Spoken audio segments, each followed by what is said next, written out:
va prier.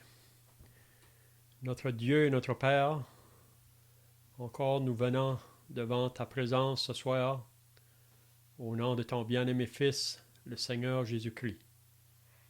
Et nous voulons te rendre grâce et te remercier pour le message, cette bonne nouvelle qui est encore annoncée aujourd'hui dans le monde entier.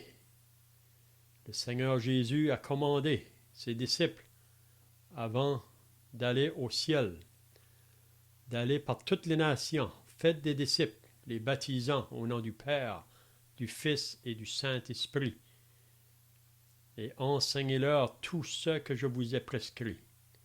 Donc nous croyons que depuis que l'Église a commencé, il y a plus que 2000 ans maintenant, que les serviteurs de Dieu ont annoncé ce beau message de l'Évangile.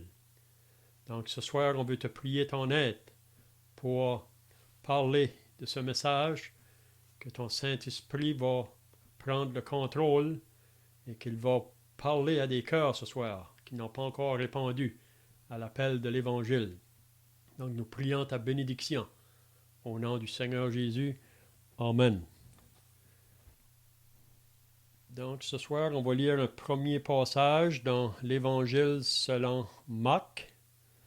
L'Évangile selon Marc au chapitre 8 et on va lire le verset 38. Marc 8 et le verset 38. Ce sont les paroles de Jésus.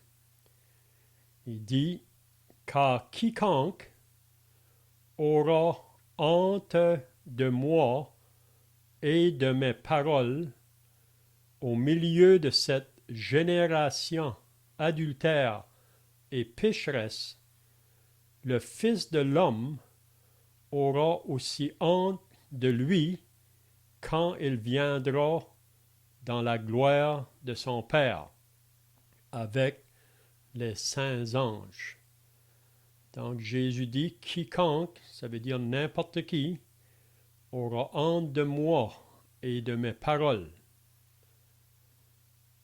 Moi aussi, j'aurai honte de lui.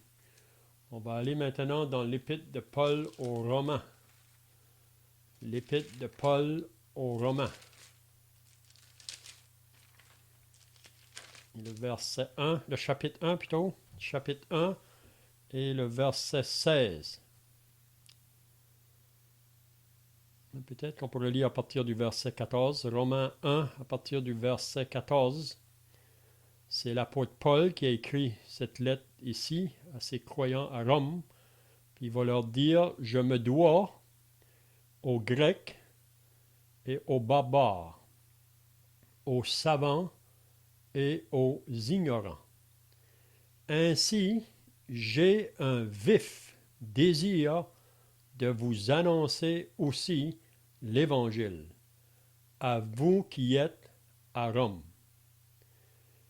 Car je n'ai point honte de l'Évangile. C'est une puissance de Dieu pour le salut de quiconque croit, du juif premièrement, puis du grec. Parce qu'en lui, c'est-à-dire en l'Évangile, est révélée la justice de Dieu par la foi et pour la foi, selon qu'il est écrit, le juste vivra par la foi. » Maintenant, on va aller dans la première épître de Paul à Timothée. Première épître de Paul à Timothée au chapitre 1. Et on lit à partir du verset 12. 1 Timothée 1 et le verset 12. C'est toujours les paroles de l'apôtre Paul ici. Il dit, « Je rends grâce à celui qui m'a fortifié, à Jésus-Christ, notre Seigneur, de ce qu'il m'a jugé fidèle en m'établissant dans le ministère. Moi qui étais auparavant un blasphémateur, un persécuteur, un homme violent, mais j'ai obtenu miséricorde parce que j'agissais par ignorance dans l'incrédulité. Et la grâce de notre Seigneur a surabondé avec la foi et la charité qui est en Jésus-Christ. C'est une parole certaine et entièrement digne d'être reçue que Jésus-Christ est venu dans le monde pour sauver les pécheurs dont je suis le premier. Mais j'ai obtenu miséricorde. Maintenant, on va aller dans les Actes des Apôtres au chapitre 8. Les Actes des Apôtres au chapitre 8. Et le verset 1. Actes des Apôtres au chapitre 8 et le verset 1. On lit ici, Saul, donc ici ça nous parle de Paul, le nom qu'il portait auparavant. Donc il dit, Saul avait approuvé le meurtre d'Étienne. Il y eut ce jour-là une grande persécution contre l'Église de Jérusalem. Et tous, excepté les apôtres, se dispersèrent dans les contrées de la Judée et de la Samarie. Des hommes pieux ensevelirent Étienne et le pleurèrent à grand bruit. Saul, de son côté, ravageait l'Église. Pénétrant dans les maisons, il en arrachait hommes et femmes et les faisait jeter en prison. Ceux qui avaient été dispersés allaient de lieu en lieu annonçant la bonne nouvelle de la parole. Maintenant, on va aller au chapitre 9 pour le dernier passage. Dans le chapitre 9 des Actes, on lit à partir du verset 1. Cependant, Saul, respirant encore la menace et le meurtre contre les disciples du Seigneur, se rendit chez le souverain sacrificateur et lui demanda des lettres pour les synagogues de Damas, afin que s'il trouvait des partisans de la nouvelle doctrine, hommes ou femmes, il les amena liés à Jérusalem. Comme il était en chemin et qu'il approchait de Damas, tout à coup, une lumière venant du ciel resplendit autour de lui. Il tomba par terre et il entendit une voix qui lui disait « Saul, Saul, pourquoi me persécutes-tu » Il répondit « Qui es-tu, Seigneur » Et le Seigneur dit « Je suis Jésus que tu persécutes. Il te serait dur de regimber contre les aiguillons. » Tremblant et saisi d'effroi, il dit « Seigneur, que veux-tu que je fasse » Et le Seigneur lui dit « Lève-toi, entre dans la ville, et on te dira ce que tu dois faire. » Les hommes qui l'accompagnaient demeurèrent stupéfaits. Ils entendaient bien la voix, mais ils ne voyaient personne. Saul se releva de terre, et quoique ses yeux fussent ouverts, il ne voyait rien. On le prit par la main, et on le conduisit à Damas. Il resta 3 jours sans voir, et il ne mangea ni ne but. Donc, on va arrêter là pour notre lecture. Donc, ce soir, j'aimerais de parler à propos de cet homme, Paul, mais qui portait le nom auparavant Saul. Puis j'ai voulu lire dans l'Évangile de Marc au chapitre 8 pour dire ces paroles que Jésus a dit. Jésus a dit que celui qui aura honte de moi devant cette génération perverse et adultère, moi aussi, j'aurai honte de lui quand je viendrai dans mon règne. Donc Jésus ici, il s'adresse à quiconque, n'importe qui. Ça comprend toute la race humaine. Pas de différence de quelle couleur de peau nous avons, pas de différence de quel peuple ou de quelle nation nous sommes. Jésus a dit que quiconque aura honte de moi devant cette génération perverse et adultère, moi aussi j'aurai honte de lui. Donc, j'ai voulu lire dans l'Épître de Paul aux Romains au chapitre 1. Puis là, on a lu les paroles de l'apôtre Paul à ses croyants de Rome. Donc, on peut dire que l'apôtre Paul, ce qu'on va voir ce soir, autrefois, avant sa conversion, il avait honte de parler de Jésus. Mais qu'est-ce qu'on a lu ce soir dans Romains au chapitre 1, à partir du verset 16? Ça, ce sont les paroles de Paul qui pouvait dire à ses croyants à Rome, « Car je n'ai point honte de l'Évangile. » Je n'ai point honte de l'Évangile, c'est la puissance de Dieu pour le salut de quiconque croit. Du juif, premièrement, puis du grec. Parce qu'en lui, c'est-à-dire en l'Évangile, est révélée la justice de Dieu par la foi et pour la foi. Selon qu'il est écrit, le juste vivra par la foi. Donc ici, on voit un homme qui autrefois, puis on va parler à propos de lui là, dans sa vie d'autrefois, un homme qui autrefois avait honte de s'identifier avec Jésus ou avec le nom de Jésus. Mais là, maintenant, ici, on voit dans l'Épître de Paul aux Romains qu'il dit « Je n'ai point honte ». Maintenant, je n'ai point honte de Jésus. Je n'ai point honte de l'Évangile. Parce que quand on parle de l'Évangile, qui est la bonne nouvelle, c'est la bonne nouvelle qui nous parle de Jésus. Donc, Paul peut dire qu'il n'a pas honte de l'Évangile. Pourquoi? Parce que c'est la puissance de Dieu.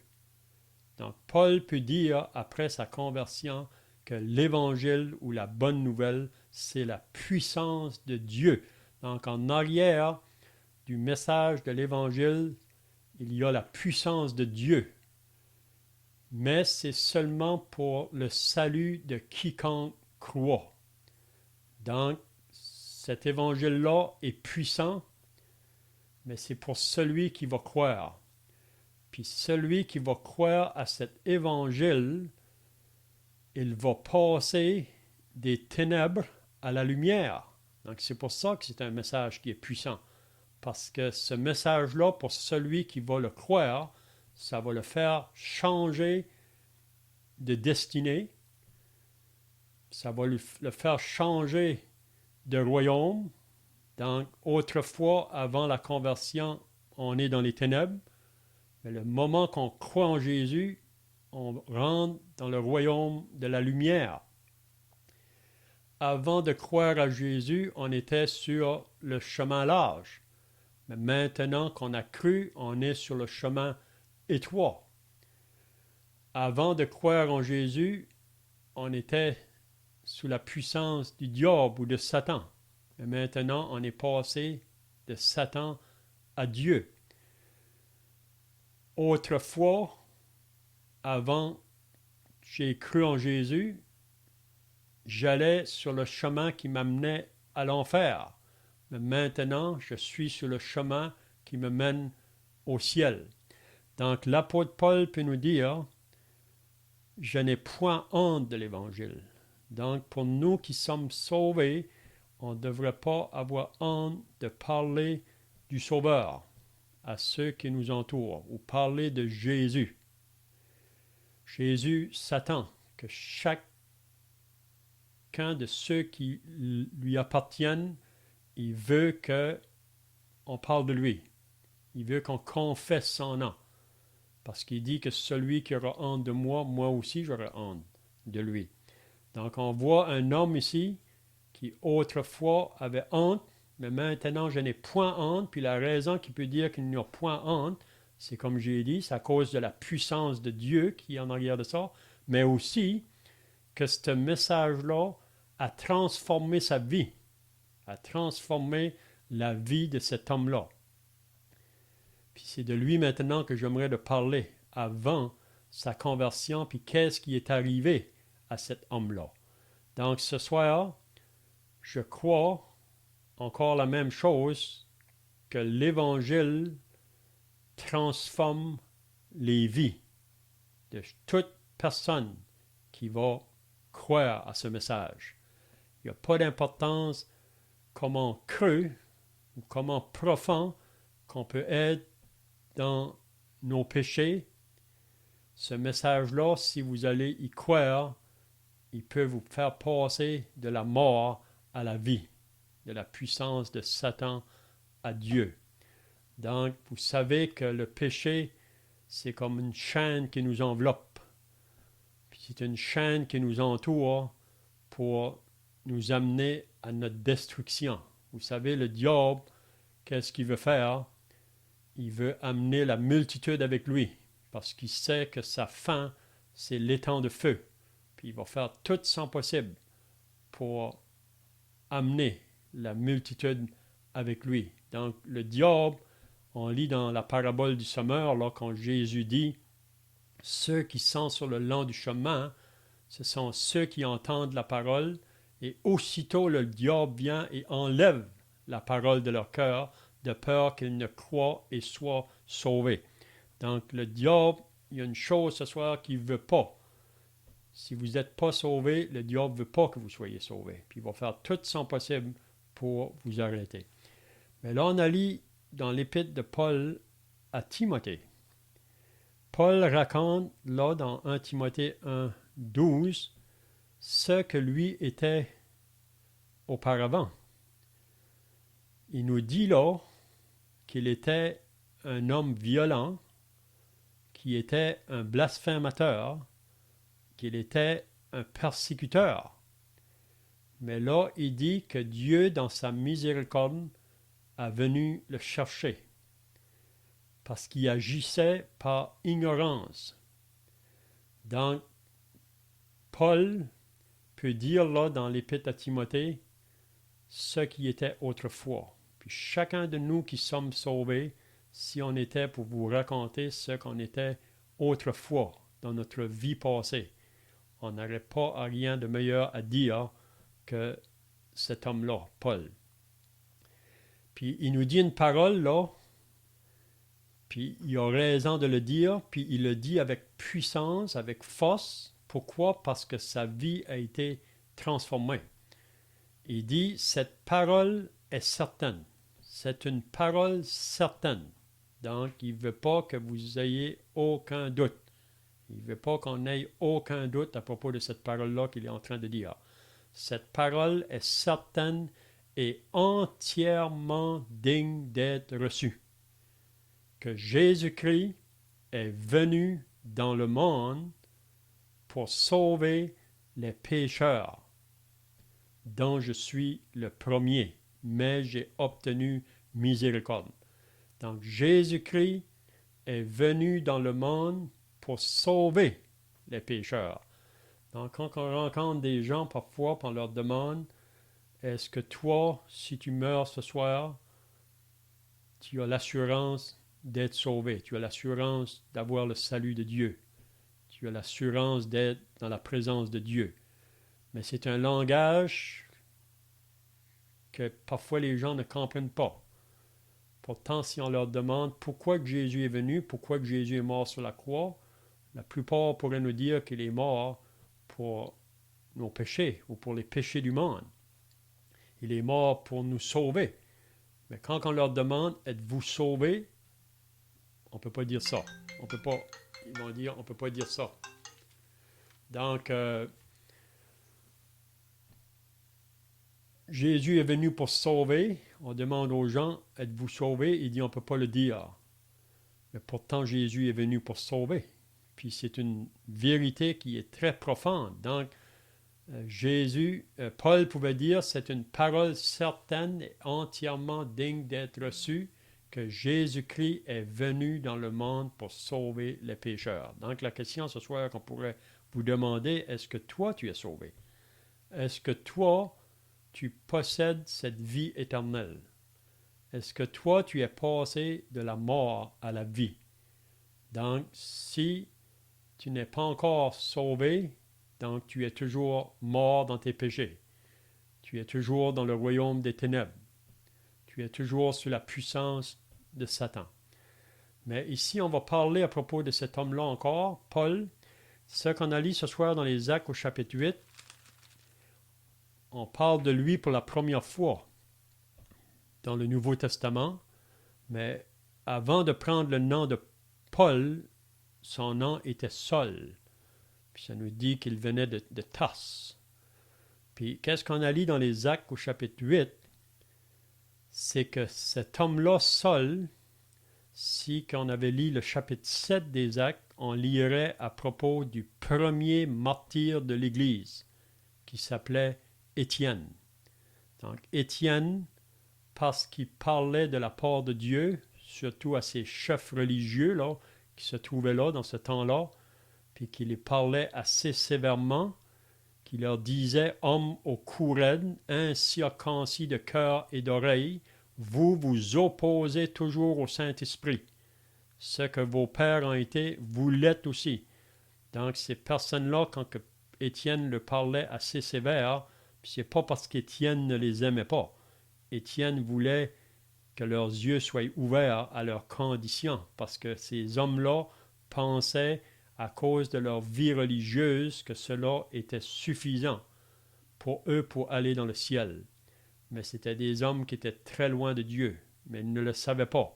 Comme beaucoup aujourd'hui, parce qu'ils sont associés à une religion, ils pensent qu'ils sont corrects, mais vous savez que Jésus a dit, ceux qui me disent Seigneur, Seigneur n'entreront pas tous dans le royaume des cieux, mais celui-là seul qui fait la volonté de mon Père qui est dans les cieux. Il dit ensuite, beaucoup en ce jour-là, au jour du jugement, beaucoup me diront, Seigneur, on a prophétisé en ton nom, on a chassé des démons en ton nom, on a fait des miracles en ton nom. Jésus leur dira, je ne vous ai jamais connu. Retirez-vous de moi, vous tous qui commettez l'iniquité. Donc ces hommes-là ont le Seigneur d'un côté sur leurs lèvres, mais le péché d'un autre côté, dans leur vie de chaque jour. Donc Jésus va leur dire, je ne vous ai jamais connu. Il ne dit pas, je vous ai connu une fois, maintenant je ne vous connais plus. Je ne vous ai jamais connu. Donc ici, Étienne parlait très fort à ces chefs religieux.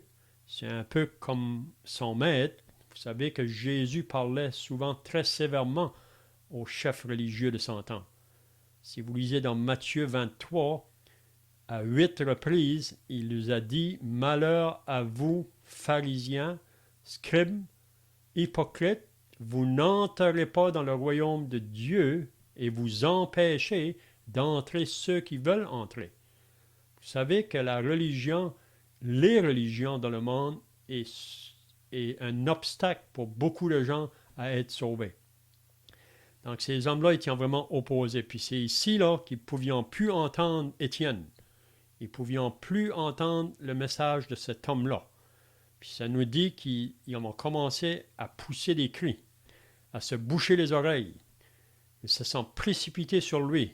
Ils l'ont traîné hors de la ville et le lapidèrent. Ils l'ont mis à mort. Puis vous savez, quand Étienne, avant de mourir, ça nous dit qu'il a vu les cieux ouverts. Puis il a vu le Seigneur ou Jésus qui était là, debout à la droite de Dieu. Puis, qu'est-ce que je veux souligner? Au chapitre 8, au verset 1, ça dit « Sol ». Donc, c'est lui ce Sol. Paul maintenant, mais Saul autrefois. Saul avait approuvé le meurtre d'Étienne. Donc, quand on a mis Étienne à mort, Saul était là pour approuver ce meurtre-là. Donc, c'était ça la vie de cet homme-là avant sa conversion, Paul. C'était un homme qui était engagé par les chefs religieux de ce temps. C'est un homme lui-même qui a été élevé dans le judaïsme. Un homme à regarder à l'extérieur, il était irréprochable en ce qui concerne la justice de la loi. Un homme qui pensait qu'il servait Dieu. Mais ici, on voit qu'il était là quand on a mis à mort le premier martyr. Il l'a approuvé. Puis juste après, ça nous dit qu'il y a eu une grande persécution dans l'Église à Jérusalem. Une grande persécution. Ça, c'est au début de l'Église. Puis au verset 3, on a vu au chapitre 8 que Saul de son côté, qu'est-ce qu'il faisait cet homme-là? Ce Saul de Tarse. Si on verrait un homme de même aujourd'hui, on dirait jamais que cet homme-là peut être sauvé. C'est un homme trop méchant, c'est un homme qui est trop sévère, qui est trop dur. Ça dit qu'il ravageait l'Église, donc il allait vers ceux qui se disaient chrétiens ou disciples du Seigneur. Ça dit qu'il pénétrait dans leurs maisons, il en arrachait hommes et femmes et les faisait jeter en prison. C'était ça son mandat, si on peut dire, qu'il avait, puis il prenait plaisir à ça. C'est ça qu'on a lu dans le chapitre 9. Paul, il dit au chapitre 9, « Cependant, Saul, respirant encore la menace et le meurtre. » Donc, c'est comme si c'était chaque respiration de son être, c'était de détruire les disciples du Seigneur. C'est ça qu'il voulait faire. Il y avait seulement ça dans ses pensées. Il était poussé par les grands chefs religieux, puis il allait dans des endroits, il arrachait les hommes et les femmes, puis son désir, c'était de leur faire du mal, même de les mettre à mort. Mais qu'est-ce qui est arrivé avec cet homme-là? Il fallait qu'il soit visité par le Dieu du ciel, d'une manière vraiment puissante. Puis je crois qu'encore aujourd'hui, si Dieu va réveiller quelqu'un, parfois il peut agir d'une manière très puissante. Parce qu'il faut qu'on soit jeté par terre, comme cet homme ici. Parfois, vous savez, quand que les choses vont bien, on dirait que tout va bien dans notre vie de chaque jour. On n'a pas trop le temps de penser à Dieu. On pense seulement à cette visite. On pense seulement au matériel. Puis on veut essayer de se satisfaire par tous les plaisirs ou le péché que ce monde-là a à nous offrir. Mais Saul de Tarse était un homme violent, persécuteur. On n'aurait pas pensé qu'un tel homme pouvait être sauvé. Donc il ne faut pas jamais penser que ça peut être n'importe qui que vous voyez autour de vous, le pire homme du village. Il faut prier pour ces hommes-là. Parce que nous qui sommes sauvés, on n'est pas différents que toutes les autres autour de nous. On était autrefois dans les mêmes conditions de péché, mais la grâce de Dieu est venue nous chercher. Donc, qu'est-ce qui est arrivé avec Paul? Probablement la plupart ici, vous connaissez son histoire. Un jour, il s'en allait à Damas. Il y avait eu des lettres des grands chefs religieux de Jérusalem. Puis la raison qu'il allait à Damas, c'était pour aller chercher ces chrétiens-là, les disciples. Puis c'était dans le but de leur faire du mal, de les faire disparaître, vraiment. C'était ça son travail. Mais pendant qu'il allait sur le chemin, quand il s'est levé ce matin-là, Saul de Tarse, il ne savait pas qu'est-ce qui allait lui arriver ce jour-là. Le matin, il s'est levé avec une haine, avec un désir de faire du mal aux croyants. Mais là, quand il descend sur le chemin, vers midi, ça dit, Ça donne le temps exact. Vers midi, il y a une lumière qui est venue du ciel plus brillante que celle du soleil. Puis ça dit que cet homme-là est tombé par terre. Il était sur une monture. Il est tombé par terre.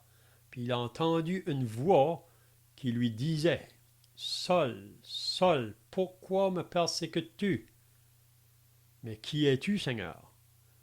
Donc Saul, en persécutant les chrétiens, il persécutait le Seigneur. Il faisait du mal à Christ, parce que vous savez que Christ est la tête de l'Église, le chef de l'Église, ou il est la tête du corps. Donc, si on fait mal au corps, on touche aussi la tête. Donc, en frappant les chrétiens, Saul frappait Jésus. Pourquoi me persécutes-tu? Qui es-tu, Seigneur? Je suis Jésus que tu persécutes. Je suis Jésus que tu persécutes. Puis Jésus dit, il te serait dur de regimber contre les aiguillons.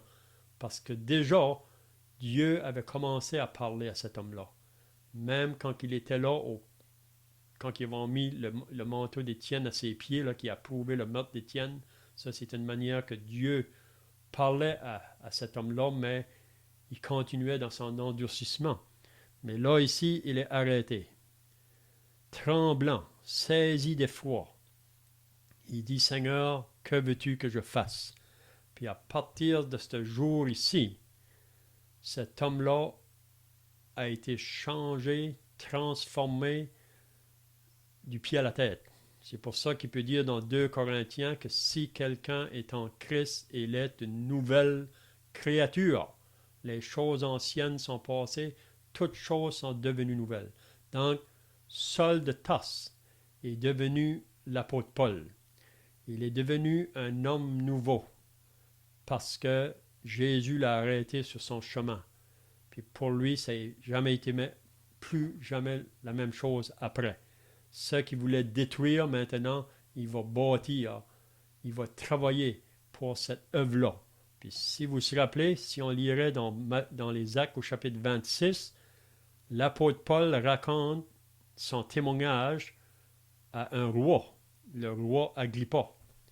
Puis dans son témoignage, là, il nous dit que quand Jésus l'a arrêté sur ce chemin-là, ce jour-là, Jésus lui a dit, il a dit, « Je t'ai choisi du milieu de ce peuple, c'est-à-dire des Juifs, et du milieu des païens, c'est-à-dire des non-Juifs, vers qui je t'envoie. » Donc, Dieu lui a fait grâce de le sauver, cet homme-là, de le faire passer des ténèbres à la lumière, mais aussi Dieu va faire grâce pour l'utiliser dans son œuvre. C'est vraiment une grâce de Dieu, vraiment, que Dieu nous utilise dans son œuvre. Il n'a pas besoin de nous, mais il nous fait grâce. Puis, Saul de Tarse, à partir de ce jour-là, il est parti. Puis, il allait vers les gens afin de leur ouvrir les yeux pour qu'ils passent des ténèbres à la lumière de la puissance de Satan à Dieu. Donc, à partir de ce jour-là, puis on peut remercier le Seigneur ce soir que encore le message de l'Évangile nous est annoncé. Il y a des personnes qui sont prêtes à donner leur vie pour le message de l'Évangile, afin que des âmes puissent passer des ténèbres à la lumière. C'est réel. Ce soir, il faut en être certain. Le message de l'Évangile, ce n'est pas un message pour flatter la chair.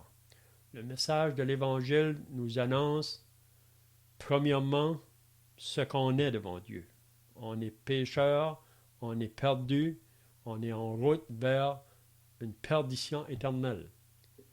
Si on demeure dans cet état-là, mais Dieu ne veut pas qu'on demeure là. Dieu veut nous sauver. On lit ça dans l'Épître à Timothée. Cela est bon et agréable devant Dieu notre Sauveur qui veut que tous les hommes soient sauvés et parviennent à la connaissance de la vérité. Donc, il n'y a personne un jour qui va arriver devant Dieu et va dire « Moi, Dieu, tu n'as pas voulu me sauver. » Ça, c'est pas vrai. Ça, c'est le diable qui peut vous placer des doutes comme ça. Mais Dieu veut ce soir sauver tout. Hommes, femmes, enfants. Il a pourvu le moyen. Il a envoyé son Fils, son unique, celui qui en qui il mettait tout son plaisir. Puis Jésus volontairement est venu, il a descendu du ciel à la terre, puis il est allé donner sa vie en sacrifice. Donc ce soir, on espère que s'il y a quelqu'un encore qui n'a pas répondu à cet appel, que vous n'allez pas attendre, parce que c'est aujourd'hui le jour du salut. C'est maintenant. Demain ne nous appartient pas. Vous savez, il y a des personnes qui se sont levées ce matin, puis ils sont dans l'éternité ce soir. Donc, demain ne nous appartient pas. Donc, on espère ce soir qu'il y a personne qui va refuser ce si beau message, un message d'amour. On va terminer avec ce verset ici. Car Dieu a tant aimé le monde. Ça veut dire que Dieu t'a aimé toi, afin que quiconque, c'est-à-dire n'importe qui va croire en lui, ne périsse point, mais qu'il ait la vie éternelle. Donc c'est ça que l'amour de Dieu a fait envers chacun de nous, de ce qu'il a donné son Fils. Donc ce soir, croyez en lui avant qu'il soit trop tard. Donc on va terminer par la prière, puis ensuite on pourra continuer à chanter le cantique qu'on a chanté au début là.